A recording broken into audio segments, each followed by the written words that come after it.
శుక్లాంబరధరం విష్ణుం శశివర్ణం చతుర్భుజం ప్రసన్నవదనం ధ్యాయేత్ సర్వవిఘ్నోపశాంతయేత్. గురుర్బ్రహ్మ గురుర్విష్ణుః గురుర్దేవో మహేశ్వరః గురుః సాక్షాత్ పరబ్రహ్మ తస్మై శ్రీగురవే నమః. తం రామ రామేతి మధురం మధురాక్షరం ఆరుహ్య కవితాశాఖాం వందే వాల్మీకికోకిలం. శృతిస్మృతిపురాణానాం ఆలయం కరుణాలయం నమామి భగవత్పాదం శంకరం లోకశంకరం. సూక్తిం సమగ్రేతున స్వయమేవ లక్ష్మీ శ్రీరంగరాజమహిషీ మధురైకటాక్షైః వైదగ్ధ్యవర్ణకుడగుంభనగౌరవైర్యాం కండూలకర్ణకుహరాः కవయోధయంతి. వాగర్ధావివ సంపృక్తౌ వాగర్ధప్రతిపత్తయే జగతః పితరౌ వందే పార్వతీ పరమేశ్వరౌ. మనోజవం మరుతతుల్యవేగం జితేంద్రియం బుద్ధిమతాం వరిష్టం వాతాత్మజం వనరయూథముఖ్యం శ్రీరామదూతం శిరసా నమామి. ఆపదామపహర్తారం దాతారం సర్వసంపదాం లోకాభిరామం శ్రీరామం భూయో భూయో నమామ్యహం. హరి ఓం. సభాయే నమః. ఈనాడు రోటరీ క్లబ్ జాయింట్ మీటింగ్లో మాట్లాడేటటువంటి అదృష్టాన్ని కల్పించినటువంటి వారికి నా కృతజ్ఞతలు తెలియచేస్తూ, ఇప్పుడు నన్ను పరిచయం చేసేటటువంటి సమయంలో వీడు చాలా బాగా మాట్లాడతాడు అది ఇది అన్నారు, కానీ నాకు అది విన్న తర్వాత మీరు మరిచిపోయి వినండి అని మీకు మొట్టమొదటి అపీల్. ఎందుచేత అంటే అది దృష్టిలో పెట్టుకుని వింటే అదేమిటో వీడి గురించి ఇంత చెప్పారు, వీడు ఇలా మాట్లాడాడని మీరు అనుకుంటారు, కనుక దాన్ని మరిచిపోయి విన్నారనుకోండి ఇబ్బంది ఉండదు. ఇక అందుకని వారికి నా యందు ఉండేటటువంటి అపారమైన వాత్సల్యం చేత ఆ మాటలు చెప్పారు. కానీ నిజానికి నేను ఆధ్యాత్మిక సంబంధమైనటువంటి విషయాల్లో రామాయణ భారత భాగవతాది గ్రంథాలలో పరిశోధన చేసి ఒక్కొక్క పుస్తకం మీద జీవితాన్ని పండించుకున్నటువంటి మహాపురుషులు ఉన్నారు. అటువంటి వారితో పోలిస్తే నేను ఎంతటి వాణ్ణి అయినా పరమేశ్వరుడు నాకు ఒక గొప్ప అదృష్టాన్ని కటాక్షించాడు. 4 మాటలు చెప్పుకునేటటువంటి శక్తిని కటాక్షించాడు. అందుకని అది వాడి కైంకర్యంగా 4 మాటలు చెప్తున్నాను, కానీ యథార్థానికి దీని మీద నేను సమర్థత కలిగిన వాడనని చెప్పడం కానీ లేకపోతే దానికి తగిన వాడనని చెప్పడం కానీ నేను ఎన్నడూ చేయలేదు. సరే, శ్రీమద్ రామాయణం రామచంద్రమూర్తి యొక్క ఆదర్శవంతమైన జీవితం గురించి 4 మాటలు చెప్పవలసినది అని పెద్దలు ఆదేశించారు. అందున విశేషించి వసంత నవరాత్రులు జరుగుతున్నటువంటి శుభ సందర్భాన్ని పురస్కరించుకొని రామచంద్రమూర్తి యొక్క ఆదర్శవంతమైన జీవితం గురించి మాట్లాడటం కన్నా జీవితానికి పరమ ప్రయోజనం ఏమిటి ఉంటుందన్న ఉద్దేశ్యం చేత దీన్ని అంగీకరించాను. ఇప్పుడో జరిగింది రామాయణం, త్రేతాయుగంలో జరిగింది. ఆనాటి పరిస్థితులు వేరు. ఎందుచేత అంటే ఆనాడు దశకంఠుడైనటువంటి రావణాసురుడు బ్రహ్మగారి గురించి బ్రహ్మాండమైనటువంటి తపస్సు చేసి అందరిలాగే ఆయన వరాలు అడిగాడు. అందరికీ ఏం కోరికుంటుందో అంత తపస్సు చేసి 10 తలకాయలున్న రావణాసురుడికి అదే కోరికుంది. ఏమిటంటే ఈ శరీరంతో ఉండిపోవాలి. ఎవడుకుండదు ఈ కోరిక? అలా కుదరదయా అన్నాడు ఆయన. అంటే పోనీ అయితే కొంతమంది చేతిలో చచ్చిపోకుండా వరం ఇమ్మన్నాడు. సరే, ఎంతమంది చేతిలో చచ్చిపోకుండా కోరుకుంటున్నావో చెప్పమన్నాడు లిస్టు. ఇది ప్రతి పురాణంలోనూ జరిగే విషయమే. అంటే ఆయన పెద్ద లిస్టు ఒకటి చదివాడు. దేవతలు, దానవులు, యక్షులు, గంధర్వులు, కిన్నెరులు, కింపురుషులు వీళ్ళెవ్వరి చేతిలోనూ మరణించకూడదన్నాడు. కానీ ఆయన మనుష్యులను వదిలేశాడు. ఎందుకంటే ఒక తృణీకార భావం, ఇంతమంది చెయ్యలేని పని ఒక మనిషి ఏం చేస్తాడని. అందుకని నన్ను అసలు మనిషిని కోరుకోవడం ఎందుకు అనుకున్నాడు, వదిలేశాడు. ఆనాటి చులకన భావం అది. అసలు మనిషి అంటే లెక్కలోనికి రానిటువంటి రోజులు. అదిగో అట్లాంటి రోజులలో వచ్చినటువంటి అవతారం రామావతారం. దాని ప్రయోజనం రావణాసురుణ్ణి సంహరించేశాడు. ఇప్పుడు చెప్పుకోవడం ఎందుకు? కలియుగంలో 2003వ సంవత్సరంలో ప్రత్యేకించి రోటరీ క్లబ్ వారి దగ్గరికి వచ్చి నేను వారికి ఏం తెలియదా, వారందరికన్నా చాలా ఆదర్శవంతమైనటువంటి జీవితాన్ని గడుపుతూ సమాజానికి ఇతోధికంగా సేవ చేస్తున్నటువంటి వారి దగ్గరికి వచ్చి రామచంద్రమూర్తి యొక్క గుణ వైశిష్ట్యాన్ని వర్ణించడం ఏమిటి అంటే, రామాయణం ఎంతకాలం జీవించి ఉంటుందో అంతకాలం మాత్రమే మానవత్వం బ్రతికుంటుంది. అది మనం చాలా జాగ్రత్తగా గుర్తుపెట్టుకోవలసిన విషయం. రామాయణం వాల్మీకి మహర్షి వ్రాశారు, కానీ ఆ తర్వాత విశ్వనాథ సత్యనారాయణ గారి వంటి కవి సామ్రాట్టుల దగ్గర నుంచి రామాయణాన్ని స్పృశించని కవి ఉండడు. ఎందుకు మళ్ళీ రామాయణం రాయడం అంటే, విశ్వనాథ సత్యనారాయణ గారే చెప్పారు, తిన్న అన్నం ఎందుకు తింటున్నావు? నిన్న తినలా అన్నం, పొద్దున్న తినలా అన్నం, మళ్ళీ సాయంకాలం అన్నం ఎందుకు? అంటే అన్నం లేకపోతే బ్రతకవు కనుక. బాహ్యంలో శరీరం బ్రతకడం కాదు కావలసినది, లోపల మానవత్వం బ్రతకాలంటే రామాయణం జ్ఞాపకం ఉండాలి, రామాయణం వినాలి, రామాయణం చదవాలి, రాముణ్ణి 1కి 10 మార్లు ఆదర్శంగా గుర్తుపెట్టుకోవాలి. రాముడి యొక్క శీలము, రాముని యొక్క ఆ వ్యక్తిత్వము ఎంత కాలము మానవ జాతి స్మరించుకుంటుందో అంతకాలం మానవత్వం బ్రతికుంటుంది. మానవత్వం బ్రతికి లేనినాడు వాడు ఉపాధి చేత మానవుడేమో కానీ వాడికి రాక్షసుడికి తేడా ఉండదు. దానివల్ల సమాజమునకు అంతటికీ కూడా అభద్రతాభావం ఏర్పడుతుంది, ప్రమాదమునకు లోనవుతుంది. అందుచేత రాముని యొక్క దివ్య గుణములను కీర్తించని వారు ఉండరు. అసలు ఆ అవతారమే చాలా విశిష్టమైనటువంటి అవతారం. మిగిలిన అవతారాల్లో ఎప్పుడెప్పుడైనా ప్రపంచానికి మనుగడకి ప్రమాదం ఏర్పడితే సాధారణంగా మీరు ఏ పురాణం జరగండి ఒకటే జరుగుతూ ఉంటుంది. అందరూ బాధపడే వాళ్ళందరూ భూలోకంలో ఉంటారు. వాళ్ళందరి దగ్గరికి భూదేవి వస్తుంది. వచ్చి నన్ను చాలా ఇబ్బంది పెడుతున్నారయా రాక్షసుల పరిపాలనలో అంటుంది. సరే ఏం చేద్దామని వీళ్ళందరూ కలిసి బ్రహ్మగారి దగ్గరికి ఎడతారు. మొట్టమొదట ఆయన కన్సల్టెంట్ ఫిజిషియన్ లాంటి వాడు. ఆయన దగ్గరికి ఎడితే మొదట వ్యాధి ఏమిటో ఆయన నిర్ణయిస్తాడు. ఆ తరువాత స్పెషలిస్ట్ కి రిఫర్ చేస్తారు. బ్రహ్మగారు ఎప్పుడూ కూడా ఇది ఉపాయం అని ఆయన చెప్పరు. మీరు కావాలంటే ఏ పురాణం చూడండి, అందులో ఉన్న అంతర్లీనమైన విషయం ఒకటే ఉంటుంది. ఈ బ్రహ్మగారు శివుడు కలిసి అందరూ కలిసి రాక్షస సంహారానికి విష్ణువు దగ్గరికి ఎడతారు. ఆయన స్థితికారుడు. వరాలు ఇవ్వడం బ్రహ్మగారు ఇచ్చేస్తుంటారు. అందరు తపస్సు చేసే వాళ్ళందరూ బ్రహ్మగారి గురించి చేస్తారు. ఇది విచిత్రం. అసలు చేస్తే ఆయన ఎవరిని ఏం కన్సల్ట్ చేయరు. ఆయన హంసవాహనం మీద ఎడతారు. వెడితే ఏం కావాలని అడుగుతారు.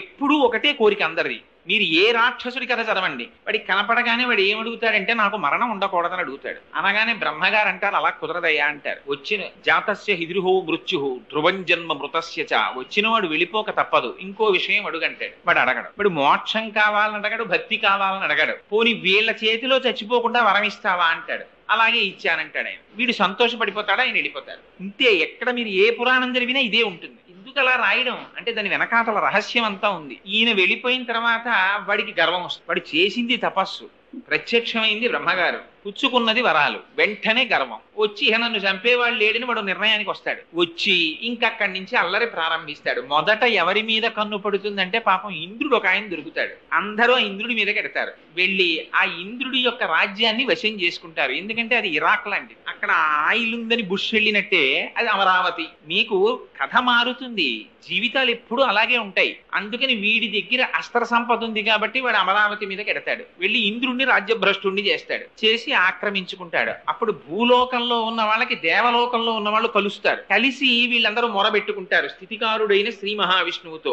స్వామి నువ్వు ఎప్పుడు వస్తావయ్యా, ఈయన చాలా అల్లరి చేస్తున్నాడు అంటారు. ఆ లిస్ట్ ఏమిటని ఆయన బ్రహ్మగారిని అడుగుతాడు. అడిగితే బ్రహ్మగారు చెప్తారు, ఇదిగో ఏదో ఆయన అడిగాడండి, మనుష్యుడి చేతిలో చచ్చిపోను, పగల చచ్చిపోను, రాత్రి చచ్చిపోను, ఇంట్లో చచ్చిపోను, బయట చచ్చిపోను, గోల్డ్ ఉన్నవాడితో చచ్చిపోను, గోల్డ్ లేని వాడితో చచ్చిపోను, ఇలా ఓ పెద్ద లిస్ట్ అడిగాడు, ఇచ్చానంటాడు. మీరు ఎప్పుడైనా చూడండి విష్ణువు బ్రహ్మగారిని దెబ్బలాడ్డావు, నువ్వు ఎందుకు ఇచ్చావు ఈ వరాలు అసలు అని అడగడు. ఆయన ఎగ్జామ్షన్ ఆలోచిస్తాడు. ఇంట్లో చచ్చిపోకూడదు, బయట చచ్చిపోకూడదు, గడప కదా, పగల చచ్చిపోకూడదు, రాత్రి చచ్చిపోకూడదు, అసుర సంధ్య వేళ కదా, మనిషి చేతిలో చావకూడదు, జంతువుల చేతిలో చావకూడదు, మనిషి జంతువు కానీ నృసింహావతారం కదా, ఇన్ని ఆలోచించి ఆయన వస్తారు. వచ్చి ఇన్ని కోరికలు వినివాడు చచ్చిపోతాడు. అది విచిత్రం. దీనికి అవతారాలు వస్తాయి. వీడు ఇంత తపస్సు చేసి సాధించేది ఏమిట్రా అంటే చిట్ట చివరికి ఎవడైనా ఇలాగే పోతుంటాడు. అలాగే రావణాసురుడు పోయాడు. అయితే రామచంద్రమూర్తి అవతారం మాత్రం విచిత్రం.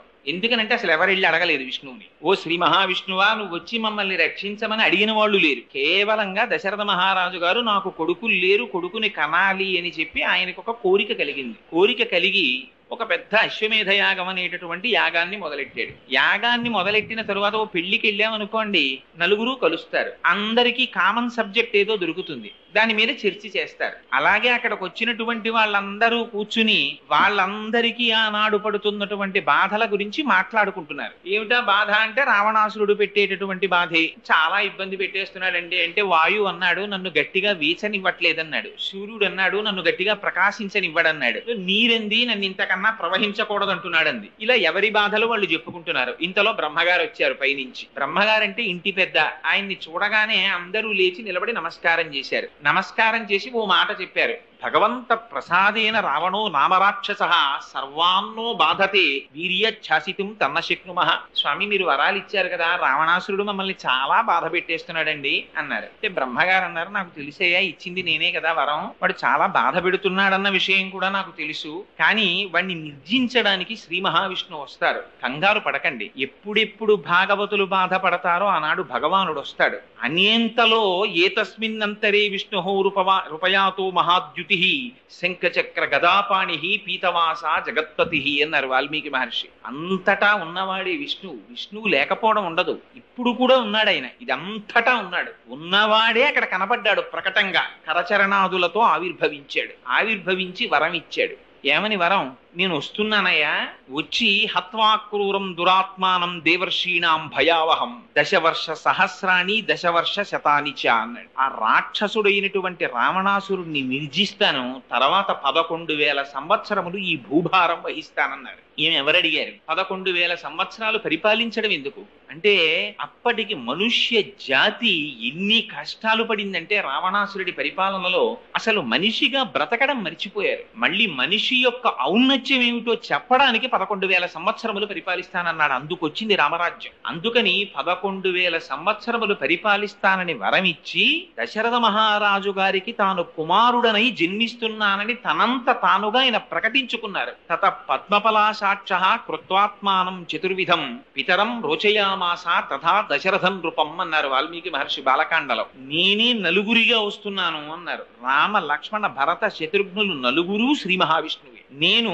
దశరథ మహారాజు గారిని తండ్రిగా వరించి వస్తున్నాను అన్నారు. అందుకని ఆయనకి దాశరథి అని పిలిస్తే చాలా సంతోషంట.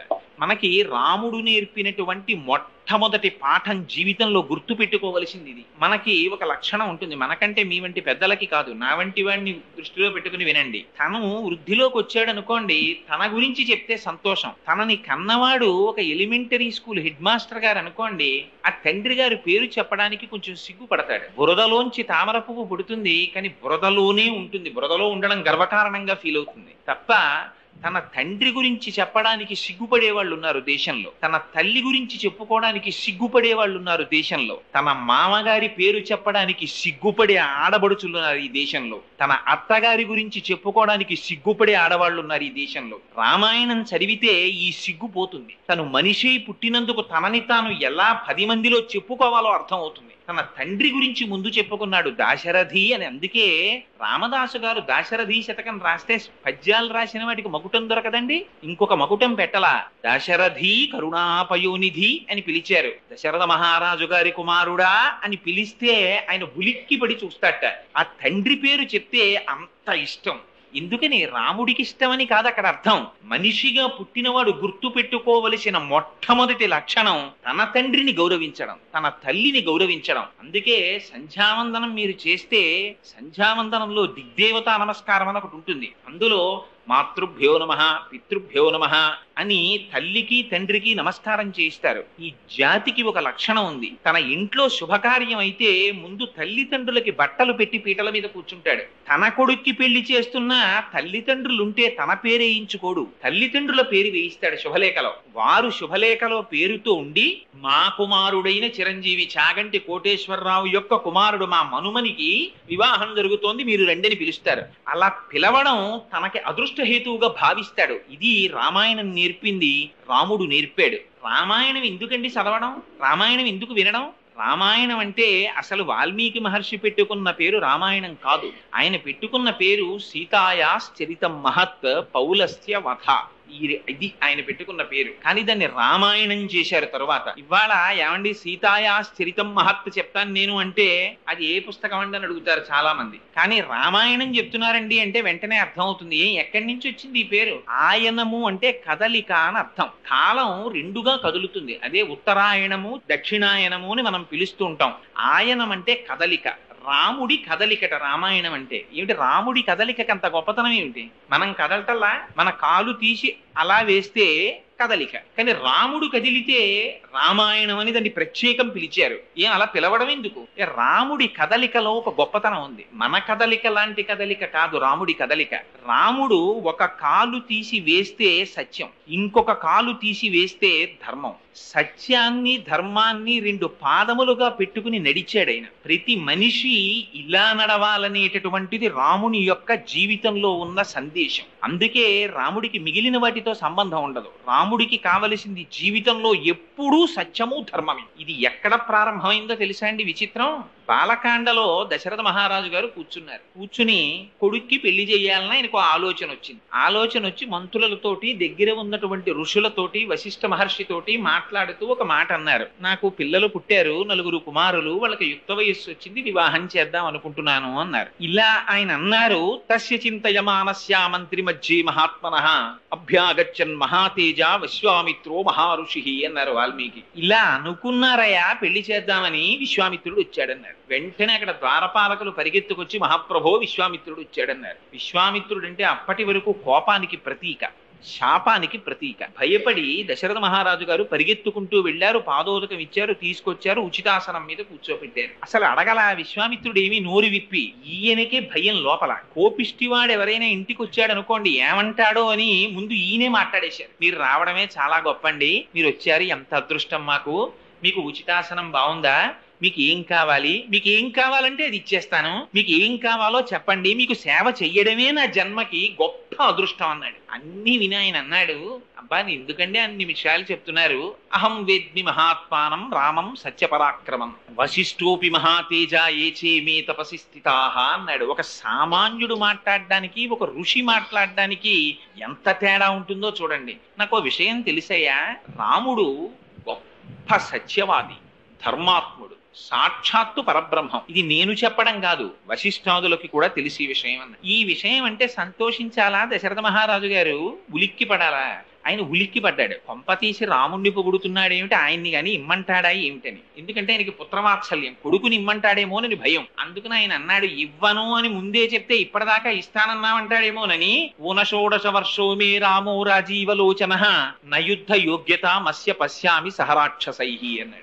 యాగం చేస్తున్నానయ్యా, దాన్ని రక్షించడానికి మీ పిల్లలిద్దరినీ పంపిస్తామేమిటన్నాడు ఆయన. ఇప్పటి వరకు ఏం కోరితే ఇది ఇస్తానన్నాడు దశరథ మహారాజు గారు. తీరా రామలక్ష్మణులు నిమ్మంటే ఇవ్వను అంటే విశ్వామిత్రుడు చెప్పిస్తాడేమోనని చిన్న శ్లేష మొదలెట్టాడు అందులో. ఊనషోడశ వర్షో మే రామో రాజీవలోచన. మా అబ్బాయికి ఇంకా 16 ఏళ్ళు కూడా రాలేదండి, పైగా వాడి కళ్ళు తామర పువ్వులు లాంటివి అన్నాడు. ఆయన అడిగాడా ఈయన కళ్ళు ఎలా ఉంటాయని. ఈయనే చెప్తాడు మా అబ్బాయి కళ్ళు తామర పువ్వులని. ఎందుకంటే తామర పువ్వు సూర్యాస్తమయం ఏమైతే ముకుళించుకుంటుంది, రాత్రి అయితే మా అబ్బాయికి నిద్ర వస్తుంది. పిల్లాడు చూడండి, క్వార్టర్లీ వచ్చినా సరే 5వ క్లాస్ వాడు చదువుతాడు, పడుకుంటాడు వాడు. రాత్రి అయితే పడుకుంటావు, తెల్లారకట్ట లేవో, నీకు మార్కులు ఎలా వస్తాయని అమ్మ బాధపడుతూ ఉంటుంది. అలా ఈయన కూడా ఎంత అందంగా చెప్పాడంటే, రామో రాజీవలోచన, మా అబ్బాయి కళ్ళు తామర పూలండి, రాత్రి అయితే నిద్రపోతాడు, రాత్రి అయితే యుద్ధం చేస్తారు రాక్షసులు, మా అబ్బాయి మీకెందుకండి అంటే శపిస్తాడేమోనని రామో రాజీవలోచన, మా అబ్బాయి కళ్ళు తామరపూలండి, మా అబ్బాయి కళ్ళు తామరపూలండి అని మొదలెట్టాడు. నేను వస్తాను, పిల్లాడు వాడేం యుద్ధం చేస్తాడని. ఆయన అన్నాడు, నువ్వేం రావక్కర్లేదో, మీ అబ్బాయిని పంపించు చాలన్నాడు. కాదనడానికి భయం, ఇవ్వకపోతే ఉపద్రవం. పాపం ఏడుపు వచ్చినంత పని అయిపోయింది దశరథ మహారాజు గారికి. ఆ సమయంలో లేచాడు వశిష్ఠ మహర్షి. లేచి ఉన్న మాట చెప్పేశాడు. ఏమనుకుంటున్నావో, విశ్వామిత్రుడు అంటే సామాన్యుడు కాడు, ధనుర్వేదం అంతా తెలుసు. నా మాట విని దశరథ రాముణ్ణి పంపించు అన్నాడు. వెంటనే సపుత్రమూర్ధ్యుపాఘ్రాయ రాజా దశరథ ప్రియం దదౌ కుశికపుత్రాయ సప్రీతేన అంతరాత్మన. రామాయణం అంతా ధర్మమేనండి. బ్రహ్మస్థానమునందు ముద్దు పెట్టుకున్నట్టే. ఒక వయసు వచ్చినటువంటి పిల్లల్ని ఎక్కడ పడితే అక్కడ ముద్దు పెట్టుకోకూడదు. అందుకని బ్రహ్మస్థానమునందు ముద్దు పెట్టుకుని పంపించట. పంపిస్తే తీసుకెళ్లాడు. రాముడు నాన్నగారు నన్ను ఎందుకు పంపిస్తున్నారండి అని అడగలేదు. లక్ష్మణుడు రాముణ్ణి అనుసరించి వెళ్ళిపోయాడు. విశ్వామిత్రుడు రండి నా వెంట అన్నాడు. రండి నా వెంట అన్నప్పుడు రథం ఎక్కడమో, కారు తీసుకురావడమో ఇలాంటివి ఉండవు. మహర్షుల వెనకాతల వెళ్ళేటప్పుడు ఆయన వచ్చారు, వెనకాతల వెళ్ళిపోవడమే. పదండి పిల్లలు అన్నాడు విశ్వామిత్రుడు. బయలుదేరారు వెనకాతల. ముందు ఆయన నడుస్తున్నాడు, వెనక పిల్లలు నడుస్తున్నారు. ఎంతసేపు నడిచారో తెలుసా అండి? 12 మైళ్ళ దూరం ఆపకుండా నడిపించేశాడు. 12 మైళ్ళు నడిచేటప్పుడు కూడా ఎక్కడ ఎక్కడ లక్ష్మణుడు రాముడిని అడగలేదు, రాముడు విశ్వామిత్రుడిని అడగలేదు. ఏమంటే ఎక్కడికి ఎడుతున్నామండి, మనం ఎందుకు ఇంత దూరం నడిపిస్తున్నారు, మనం ఏ ఊరు ఎడుతున్నామని కూడా వాళ్ళు అడగలేదు. 12 మైళ్ళు పుత్రకామేష్టి చేస్తే 60,000 సంవత్సరముల వయస్సు కలిగిన దశరథ మహారాజు గారికి పుట్టి ఎండకన్నెరుగునటువంటి జీవితాన్ని కడికి హంసతూలికా తల్పముల మీద పడుకున్న రామచంద్రమూర్తి ఎంతటి ధర్మ నిష్ఠాగరిష్ఠుడంటే ఎదురుగుండా మహర్షి నడుస్తున్నారు, అంతే పరమ ప్రయోజనం. ఆయన వెనకాతల నడిచి వెళ్ళిపోయారు. వెళ్ళిపోతే చీకటి పడింది. పిల్లల వంక చూశాడు విశ్వామిత్రుడు. చూసి అలసట చెంది ఉన్నారు. ఆపాడు. ఆపి, రామ గృహాణవత్స సలిలం మా భూత్కాలస్య పర్యత, నీకు మంత్రోపదేశం చేస్తానోయ్, ఆచమనం చెయ్యన్నాడు. ఏమిటా మంత్రాలు? మంత్రగ్రామం గృహాణత్వం బలాం అతిబలాంస్తథ అన్నారు వాల్మీకి మహర్షి. అవి ఏకంగా మంత్రముల యొక్క సమూహములట. ఆ మంత్రాల్ని ఉపదేశం పొందితే ఏమవుతుంది అంటే, నచ సుప్తం ప్రమత్తం వా దర్శయిర్షంతి నైరుతాహ అన్నారు. అసలు ఆకలి ఉండదు, దాహం ఉండదు, అలసట ఉండదు, రాక్షసులు నిర్జించలేరు, అటువంటి బలం పొందుతావు. అందుకని ఈ మంత్రాల్ని నీకు ఉపదేశిస్తున్నాను అన్నారు. ఆ మంత్రాల్ని ఉపదేశం పొందాడు. తాను లక్ష్మణుడికి ఉపదేశించాడు. గడ్డి తీసుకొచ్చి నేల మీద వేసి దీని మీద 2 పిల్లలు కలిసి పడుకోండి అన్నాడు విశ్వామిత్రుడు. 2 పిల్లలు రాముడు లక్ష్మణుడు కలిసి పడుకున్నారు. ఎలా పడుకున్నారంటే, ఇటో హంసతూలికా తల్పాలు అలవాటైపోయి బొత్తిగా తీసుకొచ్చి ఇలా గడ్డి మీద పడుకోబెట్టాడండి. మమ్మల్ని నిద్ర పట్టక అటు ఇటు దుర్లుతూ పడుకోలేదుట. ఇవాళ మహర్షి యొక్క సన్నిధానంలో పడుకునేటటువంటి అదృష్టం మాకు కలిగిందని ఆ రాత్రి అత్యంత సౌఖ్యంగా నిద్రపోయేట. ఎందుకు ఈ మాట అండం మహర్షి? నిద్ర పట్టేది ఎప్పుడు పడుతుందో తెలుసా అండి? శరీరమునకు కలిగినటువంటి బడలిక చేత నిద్ర పట్టదు. మనస్సు ప్రశాంతతని పొందితే నిద్రపడుతుంది. మనస్సు ఒక విషయమునందు రమిస్తూ ఉండిపోయింది అనుకోండి, నిద్రపట్టదు. ఆ విషయంలో ఉండిపోతుంది మనస్సు. మనస్సు నిద్రపోవడమే నిద్రపోవడం అంతే. మనస్సు ఆత్మలోకి వెళ్ళిపోయింది అనుకోండి, వాడు నిద్రపోయాడంటారు. మనస్సు ఇంకా తెలివిలో ఉందనుకోండి, నిద్ర పట్టలేదంటారు. ఒక్కొక్కడు హంసతూలికా తల్పం మీద పడుకున్నట్టే పడుకుంటాడు. ఇంట్లో ఏసీ ఉంటుంది, దోమలు రాకుండా చక్కగా 5 జెట్ ల్యాంపులు వెలుగుతుంటాయి, చల్లగా ఉంటుంది. 4 ఫోమ్ బెడ్లు వేసుకుంటాడు, డిస్టర్బెన్స్ ఉండదు, హాయిగా పడుకుంటాడు. రాత్రల్లా నిద్ర పట్టలేదంటాడు. ఎందుకు పట్టదు నిద్ర? ఎందుకు పట్టదంటే, మళ్ళీ భారతంలో మహానుభావుడు ధృతరాష్ట్రుడికి చెప్పేశాడు సంజయుడు, నిద్ర పట్టని వాళ్ళ లక్షణాలు ఏమిటో నేను చెప్తాను, నువ్వు వినని. అందుకని కొన్ని విషయాలు ఉన్న వాళ్ళకి నిద్రలు పట్టవు. అందుకని అంత నిద్ర పట్టకపోవడం ఏమిటి అంటే, వాడి మనస్సు నిద్రపోవడానికి ఉద్యుక్తమై లేదనమాట. కానీ గురువు వెంట వెళ్ళినటువంటి రామలక్ష్మణులకి గురువు పట్ల ఎలా ప్రవర్తించాలో మొట్టమొదట చూపించాడు రామచంద్రమూర్తి. గడ్డి వేసి పడుకోపెడితే గడ్డి మీద నిద్రపోయాడు. అంటే గురువు యొక్క శుశ్రూషలో మైమరచిపోయేటటువంటి మనస్తత్వం ఉన్నవాడు తప్ప, గడ్డి మీద నన్ను పడుకోబెట్టారు ఏమిటోనండి, ఎంత గురువు గారు అయితే మాత్రం ఏంటి ఇలా పడుకోబెట్టారు మమ్మల్ని, రాజకుమారులం మేము ఇలా పడుకుంటామా అని అడిగినవాడు కాడు. ఇది రాముడి లక్షణం. గురువుల వెంట వెళ్ళినప్పుడు ఎలా ప్రవర్తించాలో చూపించినటువంటి వాడు రామచంద్రమూర్తి. ఆయన జీవితం అంతా సత్యధర్మాలే. పడుకున్నారు. కౌసల్యా సుప్రజారామ పూర్వా సంధ్యా ప్రవర్తతే ఉత్తిష్ట నరశార్దూలా కర్తవ్యం దైవమాహ్నికం. ఆ నిద్ర లేపడంలో అందం చూడండి. ఉత్తిష్ట కౌసల్యా సుప్రజారామ, లేవబోయ్ నిద్ర అని లేపారు. కానీ లేపినది ఎందుకు లేపారు? పిల్లవాణ్ణి నిద్ర లేపడంలో ఎలా నిద్ర లేపాలో విశ్వామిత్రుడు చూపించాడు. ఎందుకు నిద్ర లేవాలో రాముడు చూపించాడు. నిద్ర లేవడం న్యూస్ పేపర్ చదవడానికి కాదు, నిద్ర లేవడం కాఫీ తాగడానికి కాదు, నిద్ర లేవడం ఇవాళ ఎటువంటి చండాలం పనులు చెయ్యాలో ఆలోచించుకోవడానికి కాదు. ఇలా లేచిన వాడు ఉన్నాడు, రావణాసురుడు నిద్రలేస్తుంటాడు. దీన్ని చూపిస్తారు మహర్షి. వాడు నిద్రలేస్తూనే హా సీత అంటూ మొహం కూడా కడుక్కోకుండా అశోకవనానికి వెళ్ళాడు. ఈయన నిద్రలేస్తూ విశ్వామిత్రుడు చూపిస్తాడండి. కౌసల్యా సుప్రజారామ పూర్వా సంధ్యా ప్రవర్తతే ఉత్తిష్ట నరశార్దూలా కర్తవ్యం దైవమాహ్నికం. ఆహ్నికాన్ని ఆచరించాలి రామా. తూర్పు తెల్లవారిపోతోంది, సంధ్యావందనాధికాలు చెయ్యాలి, నిద్రలెమ్మన్నారు. యజ్ఞోపవీతం ఒంటి మీద ఉన్నవాడు నిద్ర లేవడం తూర్పు తెల్లవారక ముందు ఎందుకు నిద్ర లేవాలో చూపించారు మహర్షి. సంధ్యావందనం చేయడానికి లేచాడు రాముడు. లేచి సంధ్యావందనాదులు నిర్వర్తించారు. తాటకని సంహరించవలసి వచ్చింది. సంహరించవలసి వస్తే విశ్వామిత్రుడు పిలిచి చెప్పాడు. ఆయనకి తెలియనటువంటి విషయం లేదు. వశిష్ఠ మహర్షి దగ్గర శుశ్రూష చేసి వేదమంతా నేర్చుకున్నారు. స్త్రీని చంపకూడదు రాజు. కానీ ఆయన పిలిచి అన్నారు, అనుశంసం వా ప్రజారక్షణ కారణాత్ పాతకం వా శీతోషం వా కర్తవ్యం రక్షతా సదా రాజ్యభార నియుక్తానాం దేశధర్మ సనాతన. ఇంతే చెప్పాడు విశ్వామిత్రుడు. ఈ పని చెయ్యడం వల్ల నృశంసం అనృశంసం వా, దాని వల్ల పేరు రావచ్చు, అది చాలా అసహ్యకరమైన పని అయ్యి ఉండొచ్చు. కానీ రాజ్యభార నియుక్తానాం దేశధర్మ సనాతన, రాజ్యభారాన్ని వహించినటువంటి రాజు ఈ చేసేటటువంటి పని కృత్యమా అకృత్యమా అని ఆలోచించకుండా ప్రజల్ని రక్షించడం కోసం గోబ్రాహ్మణ హితార్థాయ దేశస్యాయ సుఖాయ చ సంహరించవలసినది. అందుకని స్త్రీ అని చూడకు రామా సంహరించు అన్నాడు. అంటే రాముడు ఏమన్నాడో తెలుసా అండి? ఒక్కటే మాట చెప్పాడు, పితుర్వచన నిర్దేశాత్ పితుర్వచన కారణాత్ వచనం కౌశికస్యేతి కర్తవ్యమనిశంకయ. మహర్షి, నాకు మా నాన్నగారు మీ వెంట వెళ్ళమని చెప్పారు, మీరు ఏం చెయ్యమని చెప్తే అది చెయ్యమని చెప్పారు. పితుర్వచన నిర్దేశాత్ పితుర్వచన కారణాత్, ఇది రాముడంటే. తండ్రి చెప్పినటువంటి మాట చెయ్యడానికి కొడుకున్నాడు తప్ప తండ్రి ఒక పని చెయ్యమని పంపించిన తరువాత తన స్వప్రజ్ఞతో ఆలోచించిన వాడు కొడుకు కాడు.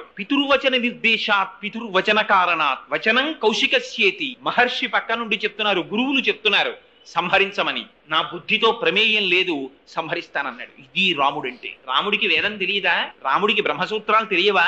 రాముడికి ఉపనిషత్తులు తెలియవా? కానీ ఒక్క మాట ఎదురు తిరిగి రాముడు ప్రశ్నించలేదు. కానీ అలా స్త్రీని సంహరిస్తే నాకేమైనా దోషం వస్తుందా అని అడిగినవాడు కాడు రాముడు. గురువు పట్ల ఎలా ప్రవర్తించాలో, తండ్రి పట్ల ఎలా ప్రవర్తించాలో, తండ్రి పక్కన లేకపోయినా తండ్రి మాటని ఎలా అనువర్తించాలో చూపించాడు మహానుభావుడు అని తాటకా సంహారం చేశాడు. సీతా కళ్యాణం దగ్గరికి వెళ్ళారు. వెడితే ఆ ధనస్సుని తీసుకొచ్చి శివధనస్సును అక్కడ పెట్టారు. ఒక్క మాటే అన్నాడు మహానుభావుడు. విశ్వామిత్రుడు ఎక్కువ మాట్లాడలేదండి. వత్స రామ ధనుపశ్య ఇది రాఘవమబ్రవీత్ అంతే అన్నారంతే వాల్మీకి మహర్షి. ఓ రామ, చూడబోయ్ ఈ శివధనస్సుని అన్నారు. అంటే రాముడు ఏమనాలి? అంతమంది రాక్షసుల్ని సంహరించి వచ్చాడేమో, తన భుజ పరాక్రమం పట్ల తనకి అతిశయం ఉంటే ఏమిటి గురువుగారు దీన్ని చూడమంటారు, ఎత్తి అవలేలగాని సంధించేస్తానండి అనాలి. అలా అనలేదు రాముడు. ఆయన అన్నారు, ఇదం ధనుర్వరం బ్రహ్మం సంస్పృశామిహ పాణిన. గురువుగారు మీరు దీన్ని చూసి తాకమని చెప్పారు, మీ అనుజ్ఞ అయింది కాబట్టి నేను దీన్ని ఒక్కసారి దర్శించి ముట్టుకుంటాను. యత్నవాంశ్చ భవిష్యామి తొలనే పురణేపివ. దీన్ని నేను సంధించాలని అనుకుంటున్నాను, దీన్ని ఎక్కువ పెట్టాలని అనుకుంటున్నాను, మీరు నాకు అనుజ్ఞ ఇవ్వవలసింది అన్నాడు. ఈ రాముడి వినయ సంపత్తి. తాను ఇంత రాక్షస సంహారం చేసి వచ్చాడు, అయినా ఆయనలో ఇంత అతిశయం ఉండదు. గురువు దగ్గర ఎలా మాట్లాడాలో, తాను ఏం చేసినా అది గురువుల వైభవం అని ఎలా ప్రవర్తించాలో ఈ జాతికి నేర్పాడండి మహానుభావుడు రామచంద్రమూర్తి. అంటే విశ్వామిత్రుడు అన్నాడు, ఆయన బ్రహ్మర్షి. సౌందర్యలహరిలో శంకర భగవత్పాదాచార్యులు అంటారు, జపో జల్ప శిల్పం సకలమపి ముద్రా విరచన అని. బ్రహ్మర్షి స్థితిని పొందినటువంటి వాడు చెయ్యిలా అన్నాడు అనుకోండి, అది ముద్ర అయిపోతుంది. నోటి వెంట ఒక మాట అన్నాడు అనుకోండి, అది సత్యం అయిపోతుంది. ఆయన తిన్నాడు అనుకోండి, యజ్ఞం అయిపోతుంది. ఆయన పడుకుంటే సమాధి అయిపోతుంది. అటువంటి బ్రహ్మర్షి రామా శుభం భూయా ఎక్కువ పెట్టు అన్నాడు అనుకోండి, అది సత్యం అయిపోతుంది. గురువు దగ్గర ఆశీర్వచనాన్ని ఎలా పొందాలో వినయ సంపత్తితో రాముడు నేర్పాడు. అలాగే అన్నాడంతే విశ్వామిత్రుడు. ఎక్కువ పెట్టాడు, ధనస్సు విరిగిపోయింది. విరిగిపోతే ఆశ్చర్యకరమైన విషయం ఏమిటంటే, మిగిలిన కవులు ఎలా వర్ణించారంటే, సీతాస్వయంవరం జరుగుతోంది, ఏదో ధనస్సు విరిచేశాడు, వెంటనే సీతమ్మ తెచ్చి రాముడి మెళ్ళలో దండ వేసేసిందని చెప్తారు. వాల్మీకి మహర్షి అలా చెప్పలేదండి. బాలకాండలో ధనస్సుని విరిచేయగానే జనక మహారాజు గారు సింహాసనం నుంచి లేచి ఒక అద్భుతమైన మాట అన్నాడు, అత్యద్భుతమచింత్యంచ అతర్కితమిదం యా. ఏమి పరాక్రమం అయ్యా రాముడిది, ఎవరు శివధనస్సుని ఎక్కువ పెడతారో వాళ్ళకి పిల్లనిస్తానని మాటనిచ్చాను, అందుకని నా కూతుర్ని రాముడికి ఇస్తాను, కానీ ఈ మాట దశరథ మహారాజు గారికి కబురు చేస్తానన్నాడు. ఇది మనం నేర్చుకోవలసిన విషయం. తాను ఎంత గొప్పవాడు కానివ్వండి, తాను ఎంత చదువు చదవనివ్వండి, తాను ఎంత పెద్ద ఉద్యోగంలోకి వెళ్ళనివ్వండి, తన భార్యని తానించుకున్న నాడు, తన భర్తని తానించుకున్న నాడు వాడు మళ్ళీ ఎల్కేజీకి వచ్చేసినట్టు లెక్క. ఎందుచేత ఎంత స్థితికి వెళ్ళినప్పటికీ తన తల్లిని, తన తండ్రిని, తన గురువుని జ్ఞాపకానికి తెచ్చుకున్నవాడు, ఒక్కొక్క మెట్టు ఎక్కుతున్నవాడు 99 మెట్లెక్కి నాచు మెట్టు మీద కాలు వేసి జారిపోయిన వాడితో సమానం. తండ్రి గౌరవాన్ని నిలబెట్టాడు రామచంద్రమూర్తి. జనకుడు దశరథ మహారాజు గారి ప్రతిష్టని నిలబెట్టాడు. తండ్రికి కబురు చేశారు. ఆ దశరథ మహారాజు గారు వచ్చారు. వచ్చి ఏమి మాట్లాడుకున్నారో తెలుసా అండి? దశరథ మహారాజు గారు, జనక మహారాజు గారు ఇద్దరు సింహాసనాల మీద కూర్చుని, ఏమండి మీకెంత రాజ్యం ఉంది, మీకెంత రాజ్యం ఉంది, మీ కోశాగారంలో ఎంత డబ్బు ఉంది, మీ కోశాగారంలో ఎంత డబ్బు ఉంది, మీకు పిల్లలెందరు, మాకు పిల్లలెందరు, ఇవి మాట్లాడుకోలేదు. అసలు వాళ్ళిద్దరూ మాట్లాడుకోలా, పురోహితులు మాట్లాడారు. ఎందుకంటే ఆశ్చర్యం ఏమిటంటే పురోహితుడు అన్నవాడు అబద్ధం ఆడకూడదు. ఎంత ఋషులో చూడండి, యువతల పక్కన విశ్వామిత్రుడున్నాడు, వశిష్ఠుడున్నాడు, అటు పక్కన సాక్షాత్తుగా శతానందుల వారు ఉన్నారు, గౌతమ మహర్షి యొక్క కుమారుడు. ఆయన జనక మహర్షి వంశాన్ని చెప్పారు, ఈయన దశరథ మహారాజు గారి వంశం చెప్పారు. ఈ వంశమునకు ఈ వంశము సరిపోయిందన్నారు. చూడవలసినది అది. మనకి నేర్పిందండి రామాయణం, ఎలా బ్రతకాలో నేర్పింది. మేము 70,000 మీద ఉన్నాం, వాళ్ళు అంతలో ఉన్నారా అని అడిగినది రామాయణం కాదు, అది మన జాతి కాదు. వాళ్ళు ఎంతలో ఉన్నారని అడగడం, వాళ్ళకి ఆడపిల్లలు ఉన్నారండి అంటే అది ఒక పెద్ద డిస్క్వాలిఫికేషన్ గా భావించడం. ఆడపిల్లలు అందరూ పెళ్లిళ్ళై దూరంగా వెళ్ళిపోయారా, వాళ్ళకి ఇచ్చేవన్నీ ఇచ్చేశారా, ఒక్కతే ఆడపిల్ల అయితే అన్ని అమ్మాయికే వస్తాయన్నమాట. నాన్నగారికి ఏమైనా కొంచెం దీర్ఘకాలిక అనారోగ్యం ఉంది, ఎంత తొందరగా పోతారో అని ఆనందంగా మాట్లాడిన మాటలు రామాయణాన్ని నమ్ముకున్న జాతి మాటలు కావు అవి. వాళ్ళు మాట్లాడుకున్నవి ఎంతసేపు వంశాలు చూశారంతే. చూసి కన్యాదానం చేస్తూ ఎంత గొప్ప మాట అన్నాడో తెలుసా అండి జనకుడు. ఇయం సీత మమ సుత సహధర్మచిరీతవ ప్రతీచ్ఛ చైనాం భద్రంతే పాణిం గృహ్ణీష్వ పాణిన పతివ్రత మహాభాగా ఛాయేవానుగతా సదా. రామా, ఈ పిల్లని నీకు ఎందుకు ఇస్తున్నానో తెలుసా? అమ్మయ్య, మా అమ్మాయిని నువ్వు చేసుకుంటున్నావని తాబేదారుగా నిలబడి మాట్లాడలేదు జనక మహర్షి, తలెత్తుకుని మాట్లాడాడు. ఇయం సీత, ఈవిడ సీత. ఒక చోట అయితే అన్నారు, అసలు సీతమ్మ తల్లి సభలోకి వచ్చేటప్పటికి రాముడికి కనపడలేదు ఏమీని. ఎందుకు కనపడలేదంటే ఆవిడ సాక్షాత్తుగా భూమిలోంచి వచ్చిన అయోనిజ. శ్రీరంగ హర్మ్య తవమంగళ దీపరేఖాం అంటారు పరాశర భట్టర్లు శ్రీగుణరత్న కోశంలో. దీపాలకి దీపం ఆ తల్లి. ఆవిడ కాంతిలో రాముడికి అసలు సీత ఎక్కడుందో కనపడలేదుట. జనక మహారాజు గారు చెప్పవలసి వచ్చింది, ఇదిగో సీతని. ఇయం సీత మమసుత. ఆ తల్లి నాకు కూతురై జన్మించి జానకి అని పేరు పెట్టుకుని జనకుని నన్ను ఉద్ధరించిందయా అని ఆవిడ చెయ్యపట్టి ప్రతీచ్ఛ చైనాం భద్రంతే పాణిం గృహ్ణీష్వ పాణిన. ఈవిడ పాణిని నీ పాణితో స్వీకరించు. దీని కొరకో తెలుసా? కామపత్నిగా కాదు, ధర్మమునందు నీతో కలిసి అనువర్తిస్తుంది ఈమె. ఈమె పతివ్రత. ఈనాటి నుంచి ఈమె చేసేటటువంటి పూజలు తన కొరకు చేసేటటువంటి పూజలు కావు. మీరొక్క విషయం జ్ఞాపకం పెట్టుకోండి. నేను ఇంత పరుషంగా మాట్లాడానని మీరు అనుకోవద్దు. మీరు ఇవాళ దేవాలయానికి వెళ్ళండి, ఎంత ఆశ్చర్యకరంగా ఉండంటే వాడు అభిషేకం చేసుకోవడానికో ఓ రూపాయి పావలా ఇచ్చి పూజ చేసుకోవడానికో వస్తాడు. వీడి అసాధ్యం కుల అక్కడికి వచ్చి చెప్తాడు వీడి గోత్రం, ఆత్రేయ గోత్రస్య కోటేశ్వరరావు శర్మనామధేయస్య. పోనీ పాపం ఆయన ఏదో ఆ వరుణి గుచ్చుకుని లోపలికి వెడదాం అనుకుంటాడు. మా ఆవిడ పేరండి సుబ్రహ్మణ్యేశ్వరి అది చెప్తాడు, మా అబ్బాయి పేరండి ఇది చెప్తాడు, మా అమ్మాయి పేరండి అది చెప్తాడు, మా మేనల్లుడి పేరండి అవి చెప్తాడు. 14 మంది పేర్లు చెప్పి రూపాయి పావలా దక్షిణ ఇచ్చి అక్కడ కూర్చుంటాడు. అది అనకూడదని కాదు, దానికి ఒక పద్ధతి ఉంది. యజమాని పేరు చెప్తే చాలు. ఆత్రేయ గోత్రస్య కోటేశ్వరరావు శర్మనామధేయస్య ధర్మపత్ని సమేతస్య సకుటుంబస్య సపరివారస్య అని చెబితే అందులోకి అందరూ వెళ్ళిపోతారు. ఇంకా మళ్ళీ యజమాని పేరు చెప్పి భార్య పేరు చెప్పి, లేకపోతే భర్త కన్నా తాను గొప్పదాన్నని భార్య పేరు మీద పూజ చేయించుకుని, అల్లుడు బతికుండగా మనవడి పేరు మీద పూజ చేయించి, ఇవి మన జాతి లక్షణాలు కావు. ఎవరు ఎంతవరకో అంతవరకే నేర్పింది భారతీయ సాంప్రదాయం. దీన్ని చూపించాడు దశరథ మహారాజు గారు, దీన్ని చూపించాడు జనక మహారాజు గారు. ఈవిడ పతివ్రత, మహాభాగా. ఇప్పటి వరకు పూజలు ఎందుకు చేసిందో తెలుసా? కన్నెపిల్లగా ఉన్నప్పుడు తగిన వరుడు రావాలని చేసింది. ఇప్పుడు ఎందుకు పూజలు చేస్తుందో తెలుసా? ఆవిడ పతివ్రత, నీ ఉన్నతి కోసం పూజ చేస్తుంది. ఆవిడ అడుగు తీసి అడుగు వేస్తే దేనికేస్తుందో తెలుసా? నీ యశస్సుని నిలబెట్టడానికి ప్రవర్తిస్తుంది, నీ కీర్తిని ఇనుమడింప చేస్తుంది. అటువంటి తల్లిని నీకు ధర్మక్షేత్రంగా ఇస్తున్నాను రామా, ఎంత పదిలంగా కాపాడుకుంటావో. భారతీయ ధర్మం రామాయణం నేర్పిందండి భార్యను ఎలా చూసుకోవాలో. భార్యని చిట్ట చివర వాల్మీకి మహర్షి అంటారు, పతివ్రత మహాభాగా ఛాయేవానుగతా సదా. నీడ మనిషిని ఎలా అనువర్తిస్తుందో అలా అనువర్తిస్తుందయా సీతమ్మ నీతో అని ఇచ్చారు. పాణిగ్రహణం చేశాడు. సీతమ్మ తల్లితో రామచంద్రమూర్తి అంత సంతోషంగా ఎందుకుండేవారోట తెలుసా అండి? దానికి కారణం చెప్పారు. దారాహ పితృకృతాయితి అన్నారు వాల్మీకి మహర్షి. ఎప్పుడు అనుకునేవారట రాముడు, నాకు చిన్నతనంలో నేను ఏం తినాలో మా నాన్నగారు నిర్ణయించారు, నేను ఏం చదువుకోవాలో మా నాన్నగారు నిర్ణయించారు, నాకు ఎవరు గురువుగా ఉండాలో మా నాన్నగారు నిర్ణయించారు, నేను ఏమి పొందాలో మా నాన్నగారు నిర్ణయించారు. అటువంటి వారు నా జీవితం పండించుకోవడానికి ఎటువంటి వ్యక్తి నాకు సహధర్మచారిణిగా రావాలో వారికి తెలియదా? అటువంటి తండ్రి చేత నిర్ణయింపబడిన కాంత ఈమె.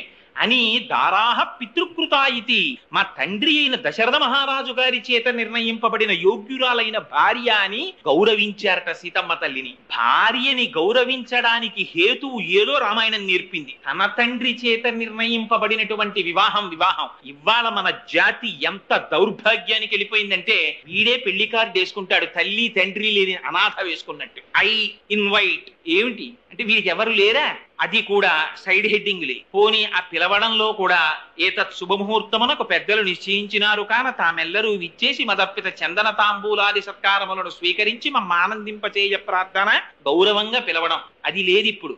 సుముహూర్తం 7 గంటల 2 నిమిషాలు మే 13 వేదిక ఫలానా చోటు, విందు నా బొంద, ఏదో ఫలానా చోటుకి అడుక్కు తినేవాళ్ళ నువ్వు వస్తే మేము పెడతాం. ఆ వచ్చిన వాడు అక్షతలు వెయ్యక్కర్లేదు. వాడు ఎందుకు వస్తాడంటే బఫేకి వస్తాడు. రాగానే వాడి చేతిలో పళ్ళెం పెడతారు. వాడు అన్నార్తితో వచ్చిన వాళ్ళ పళ్ళెం అందుకుని అక్కడ పెట్టేటటువంటి వాడి దగ్గరికి వెడితే వాడు 2 చేతులతో సవ్యసాచిలా ఈ చేత్తో పప్పు, ఈ ఎడం చేత్తో అన్నం వాడి విస్తట్లో ఇలా పారేస్తాడు పళ్ళెంలో. అది అట్టుకుని వాడి చెప్పులతో మూల నిలబడి అది ఇది కలుపుకు తింటూ ఉంటాడు. మళ్ళీ వాడికి ఆకలేస్తే మళ్ళీ ఏ పదార్థం ఎక్కడ పెడుతున్నారో అక్కడికి వెళ్ళి నిలబడతాడు.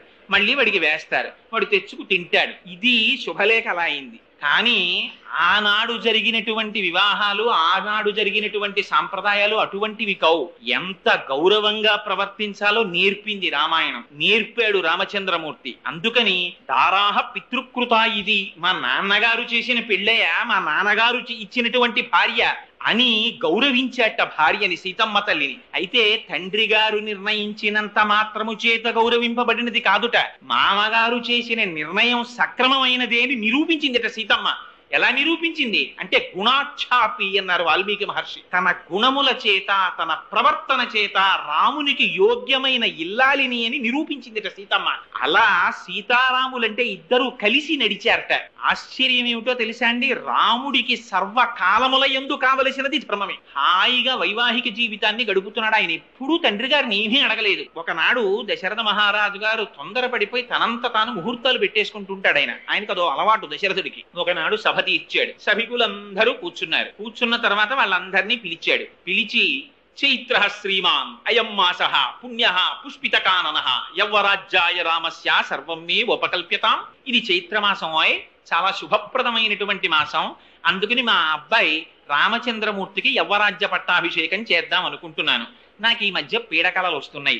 ఆ పీడకలలు వస్తే ఎక్కువ కాలం జీవించడం చెప్తారు. అటువంటి దుర్నిమిత్తాలు కనపడుతున్నాయి. యోగ్యుడైన కుమారుడు ఉన్నాడు కనుక వాడికి యవ్వరాజ్య పట్టాభిషేకం చేసేద్దామని అనుకుంటున్నాను. మీ అందరికీ మనస్సుల్లో ఉన్న మాట నిష్కర్షగా చెప్పండి అన్నాడు. ఇది ధర్మం అంటే. తనకి పెద్ద కుమారుడని పట్టాభిషేకం చేయలా, రాముడికి అటువంటి యోగ్యత ఉన్నదో లేదో సభికుల్ని అడిగాడు దశరథ మహారాజు గారు. వాళ్ళన్నారు అలా అడగగానే యవ్వరాజ్యాయ రామస్య సర్వం మే ఉపకల్ప్యతాం అంటే ఇచ్ఛామోహి మహాబాహుం రఘువీరం మహాబలం గజేన మహతాయాంతం రామం ఛత్రవృతాననం అయోధ్యకాండ. వాళ్ళన్నారు ఇంకా ఎప్పుడో చేస్తానంటాం ఏమిటయా దశరథ మహారాజా, ఎప్పుడెప్పుడు నీ కొడుకు ఏనుగు మీద అంబారీలో ఊరేగుతాడా అని మేము ఎదురు చూస్తున్నాం, తొందరగా చేయవయ్యా పట్టాభిషేకం అన్నారు. అంటే దశరథుడు వెంటనే ఒప్పేసుకున్నారని చెప్పేసి సంతోషంగా లేచి వెళ్ళిపోలేదండి. ఆయన అన్నాడు, ఉరే మిమ్మల్ని నేను 60,000 సంవత్సరాలు పరిపాలించాను, మిమ్మల్ని కన్నబిడ్డల్లా చూశానురా. ఇన్నాళ్లు పరిపాలించి ఇప్పుడు రాముడికి యవరాజ్య పట్టాభిషేకం చేస్తానంటే చేసేయి అని తొందరపడిపోతున్నారు. నా పరిపాలనలో మీకు వచ్చిన కష్టం ఏమిటి, రాముడు వస్తే మీకు వచ్చే సుఖం ఏమిటి చెప్పండి రా అన్నారు. ఇది రాముడి ధర్మబద్ధతకి వాల్మీకి మహర్షి ప్రజల చేత ఇప్పించిన తీర్పు. యువరాజు అవడానికి కావలసినటువంటి లక్షణములతో కూడిన వాడై రాముడు ప్రవర్తించాడా లేదా, ఇది ఎవరు నిర్ణయించాలి? తండ్రి కాదు నిర్ణయించవలసినది. ఇది నిర్ణయించవలసిన వారు వాల్మీకి మహర్షి కాదు. ఇది నిర్ణయించవలసినటువంటిది వశిష్ఠుడు కాడు. ఇది నిర్ణయించవలసినది కౌసల్య కాదు, ప్రజలు నిర్ణయించాలి. నిర్ణయించడంలో కూడా అందులో తెలివైన వాడు టక్కరివాడు లేచి చెప్పడం కాదు. నిజంగా గుణం ఉంటే కోమాబిళ్ళ ఎలా ఉందే అని అడిగారు అనుకోండి, పిల్లలందరికీ మీరు కోమాబిళ్ళలు పెట్టి పిల్లలందరూ మూకుమ్మడిగా అనాలి, తీయగా ఉంది నాన్నగారండి అని. సాయంకాలం సినిమా టికెట్కి డబ్బులు అడుగుదామన్న ఒక కొడుకే లేచి తీయగా ఉందండి అన్నాడు అనుకోండి, తండ్రికి అనుమానం రావాలి, ఏం మీరనలేదే అని అడగాలి. అందరూ అంటే అది తీర్పు కింద లెక్క, స్పాంటేనియస్ గా రావాలి అందరి నోటి వెంట. ఇది దశరథుడు కోరుకున్నది. అందరూ లేచి ఒకటే మాట అన్నారు, వ్యసనేషు మనుష్యాణం భృశం భవతి దుఃఖితః ఉత్సవేషు చ సర్వేషు పితేవ పరితుష్యతి. ఇదయా రాముడికున్న గుణం. రాముడంటే ఏమనుకుంటున్నావు? వ్యసనేషు మనుష్యాణం భృశం భవతి దుఃఖితః.